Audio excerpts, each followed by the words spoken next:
Saving when you're young. The chances are you're looking at this video thinking you're already too late. But the truth is, it's never too late or soon to start putting away money. There's no set amount you should have saved by a certain point in your life.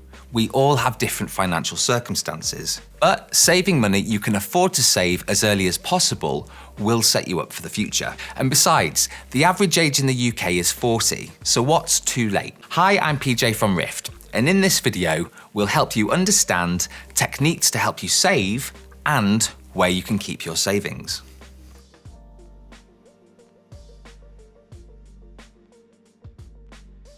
Having a plan is the best place to start your saving journey. The most popular first goal is to secure your living expenses in the short-term future, and many financial experts recommend that you have at least 3 months' living expenses saved up. If you don't know how much money leaves your account in the average month, you won't know how much you can afford to save. Take a look at your last few bank statements.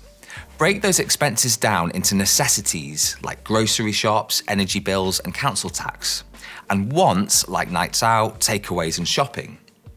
That way, you'll know roughly how much you'll need to save to hit that 3-month target. If 3 months' money sounds like a lot to put away in the short term, don't worry.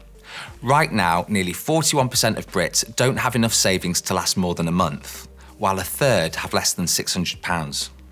So having any money saved means you're in relatively good shape. You don't need to start your savings fund with a chunk of money. The 1p challenge is a brilliant way to kickstart your savings. Start by saving 1p on day 1, 2p on day 2, 3p on day 3, and so on. By the end of the year, you'll have over £660 saved up from something that started with loose change. You can start off the old-fashioned way with a coin jar and move the process over to a savings account when the savings grow. If that sounds like a bit of a chore to do every day for a year, there are plenty of banking apps out there that do something similar. With apps like Monzo, Revolut, and even NatWest, you can round up your purchases so that the remainder goes straight into a savings pot. That way, you're saving money even as you spend. This system is especially useful if you're saving for something specific, like a holiday or a new TV, but still works even if you're just putting that money aside for a rainy day. Set a target amount and you're good to go. You'll be saving without even thinking about it. For longer-term budgeting, one of the most well-known saving techniques is the 50-30-20 rule.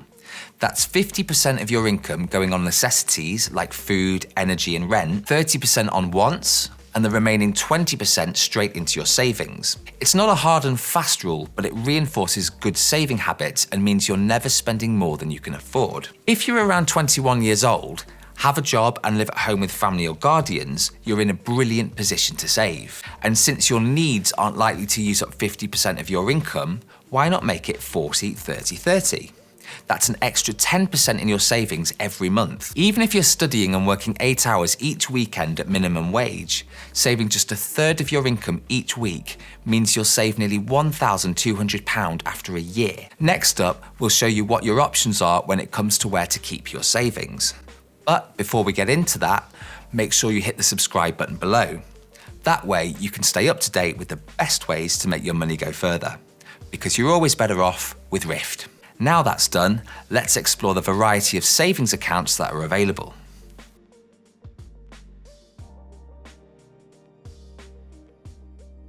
When deciding where to put your savings, you've got plenty of options.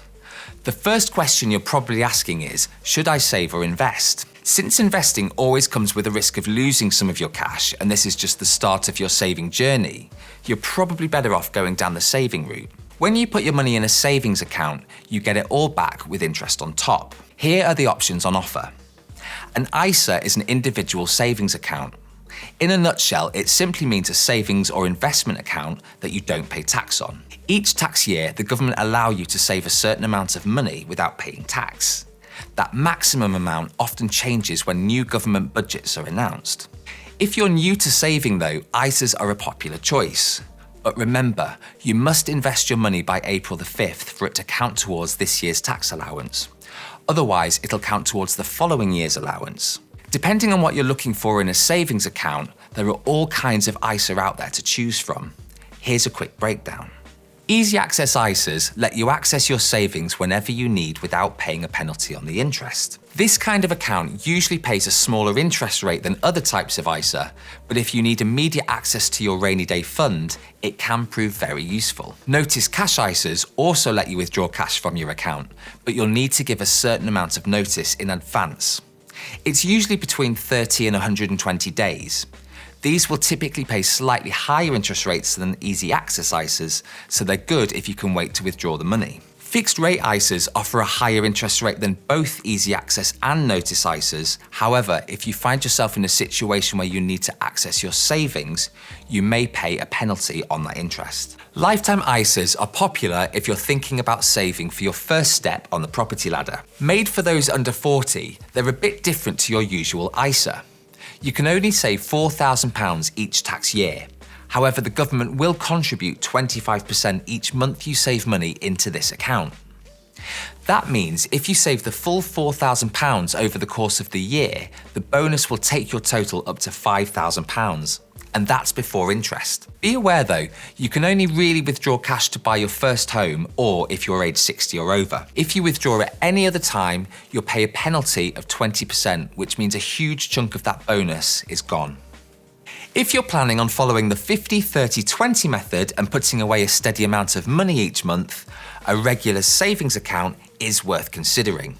These tend to offer higher interest rates than easy access or fixed rate ISAs, and that's because they have stricter T's and C's.